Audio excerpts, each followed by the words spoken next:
प्रिय दोस्तों, आज मैं आपको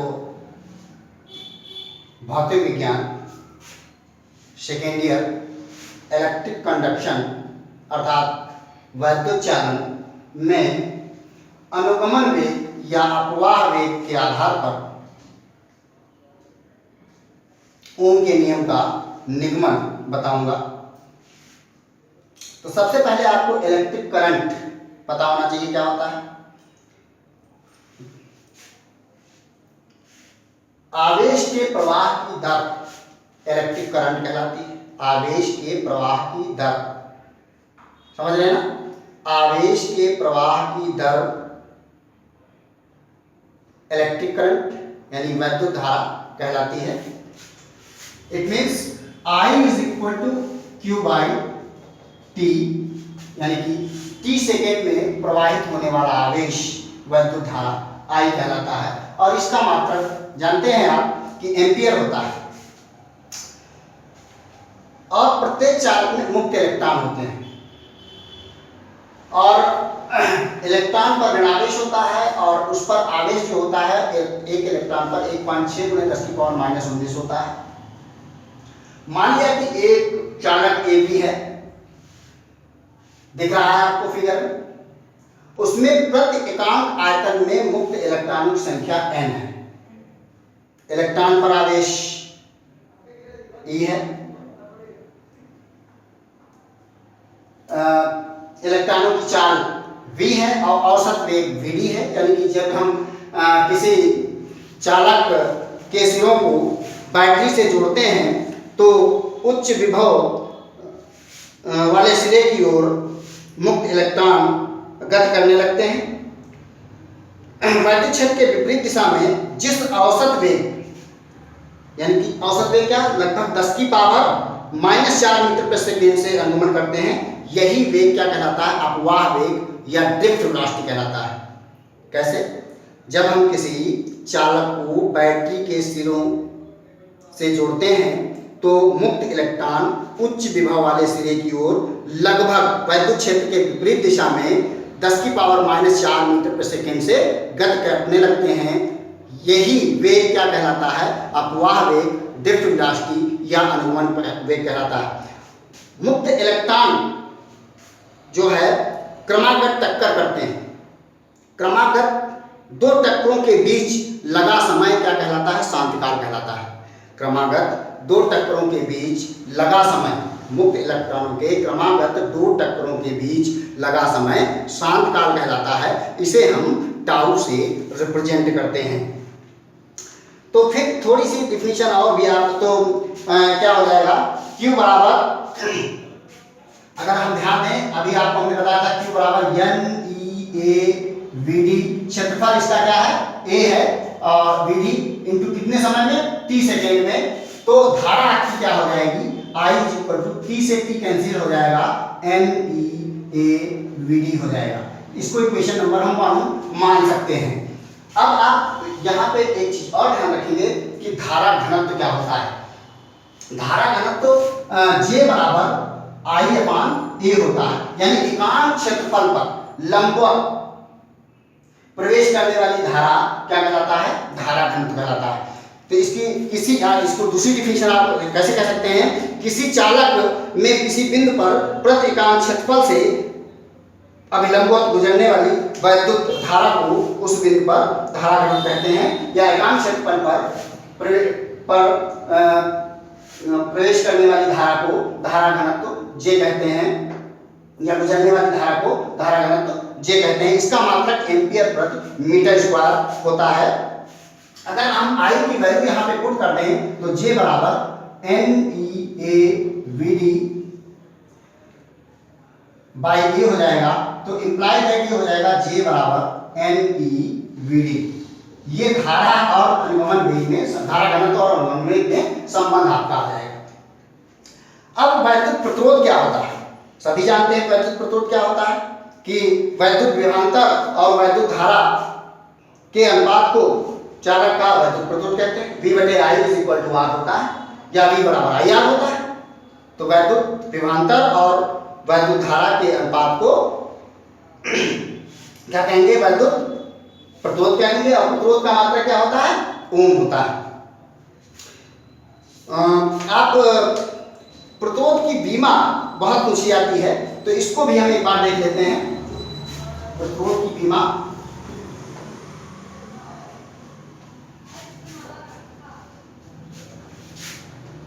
प्रतिरोध आर की बीमा, V by I, V by I is equal to R होता है। तो V is equal to W by Q होता है बटे आई होता है। W बाई क्यू बराबर आई टी होता है इंटू आई होता है। अब W क्या है? कार्य है। अब कार्य का विधि सूत्र आपको पता है, ml स्क्वायर टी की पावर माइनस 2 बड़े आई इंटू टी यानी आई एम्पियर। और T का मतलब क्या है? Q बराबर आई टी इंटू आई, तो आई स्क्वायर यानी ए स्क्वायर इंटू टी का मतलब टी हो गया। तो ये हो जाएगा एम एल स्क्वायर टी की पावर माइनस 3 ए की पावर माइनस 2। ये आपकी बीमा हो जाएगी। क्या की बीमा हो जाएगी? ये हो जाएगी वैद्युत प्रतिरोध की। वैद्युत चालकता क्या होती है? वैद्युत प्रतिरोध के व्युत्क्रम को वैद्युत चालकता कहते हैं। वैद्युत प्रतिरोध के व्युत्क्रम को वैद्युत चालकता कहते हैं। और वैद्युत चालकता की बीमा इसकी इनवर्स हो जाएगी, यानी कि m की पावर -1 l की power -2 T cube and A square हो जाएगी। अब हम ओम के नियम की बात करते हैं, जिसके लिए हमने लिखा है कि अनुगमन मुक्त इलेक्ट्रॉनों के आधार, अनुगमन वेग के आधार पर ओम के नियम का निरूपण। तो ओम का नियम पता ही है आपको कि यदि किसी चालक की भौतिक अवस्थाएं न बदली जाएं और उनके सिरों पर लगाए गए विभवांतर और धारा के अनुपात को क्या कहते हैं? का अनुपात नियत रहता है, जिसे वैद्युत प्रतिरोध आर कहते हैं। तो I is equal to N E A V D, ये आपको याद रखना है।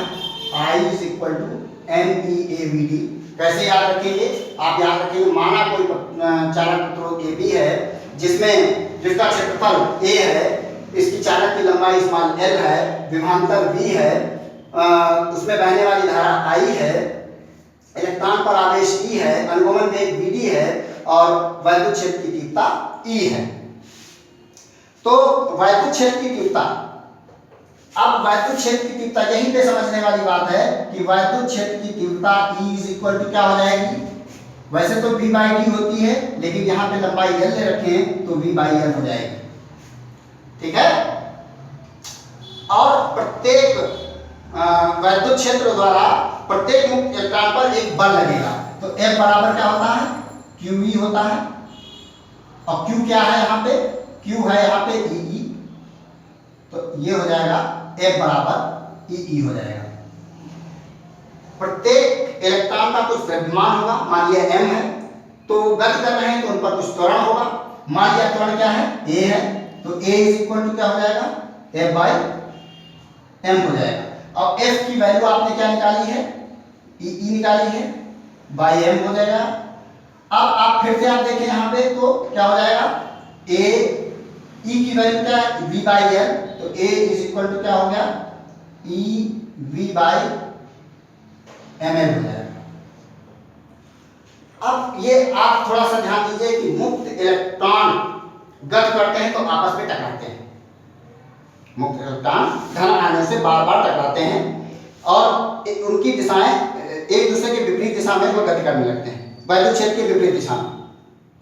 तो आपको अभी हमने बताया कि दो क्रमागत टक्करों के बीच लगा समय क्या कहलाता है? शांतकाल कहलाता है। इसे हम टाउ से रिप्रेजेंट करते हैं और इलेक्ट्रॉन में वृद्धि जो है ए टाउ हो जाती है। वैद्युत क्षेत्र की अनुपस्थिति में इलेक्ट्रॉन का ऊष्मीय वेग u1 है। अगर पहला वेग क्या है? u1 है, तो मान लिया कि और उसके टाउ यानी ए टाउ की वृद्धि हो गई, ए त्वरण है आपका। तो आप देखिए कि मान लिया कि एक इलेक्ट्रॉन का वेग v1, गति के प्रथम नियम से v1, v2, v3 and so on vn है, तो इनका औसत वेग, इलेक्ट्रॉनों का औसत वेग ही क्या कहलाएगा? अनुगमन वेग कहलाएगा।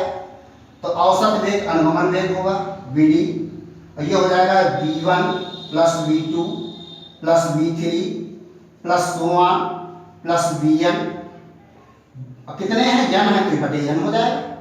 अब फिर ध्यान दीजिए कि V1 का प्रथम समीकरण V बराबर U plus AT, A tau हो जाएगा, यानी U1 और उसमें वृद्धि कितनी हुई A tau 1, U2 plus A tau 2 plus 1 कर लेते हैं plus UN plus A 2n हो जाएगा, बटे क्या हो जाएगा n हो जाएगा। अब इनको अलग अलग कर लीजिए तो VD is equal to U1 plus U2 plus 1 plus UN होगा, बटे n प्लस A बाहर ले लो 2 1 प्लस 2 प्लस 1 प्लस 2n हो गया, बटे n हो जाएगा। ये क्या है, इलेक्ट्रॉनों का औसत ऊष्मीय वेग, और इलेक्ट्रॉनों का औसत ऊष्मीय वेग क्या होता है, शून्य होता है। ये आप याद रखेंगे, इलेक्ट्रॉनों का औसत ऊष्मीय वेग शून्य होता है। तो Vd इक्वल टू 0, Vd ये 0 हो जाएगा, यानी कि आपका ये अब क्या आ जाएगा, देखिए अब आपके पास आ जाएगा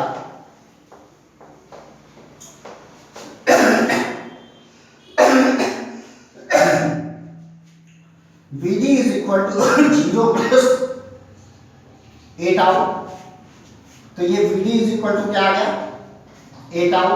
A की वैल्यू अभी आपने निकाली थी EV बाई ml, तो Vd इज इक्वल टू हो गया EV by ml tau. Vd की वैल्यू समीकरण 1 में रखें तो I is equal to NEA, Vd की जगह EV बाई ml टाउ हो जाएगा, EV बाई ml टाउ हो जाएगा।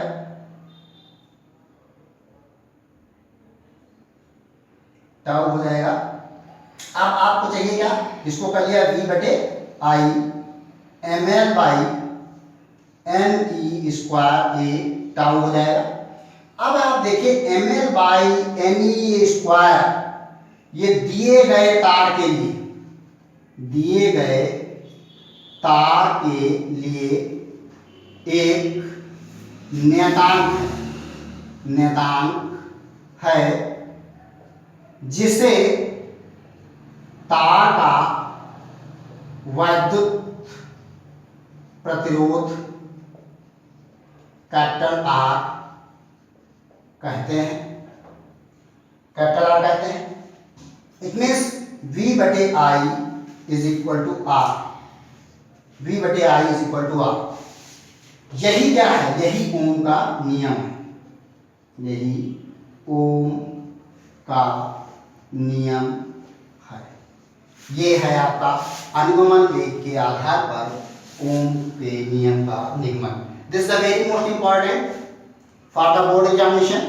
तो आप इसको अच्छे तरीके से तैयार करेंगे और हमारी वीडियो प्राप्त करने के लिए आप चैनल को सब्सक्राइब करेंगे और लाइक का बटन दबाएंगे, तो आपको घंटी वाला बटन जो है वो दबा देंगे तो जो है आपको वीडियो ऑटोमेटिक आपको प्राप्त हो जाएगी। धन्यवाद।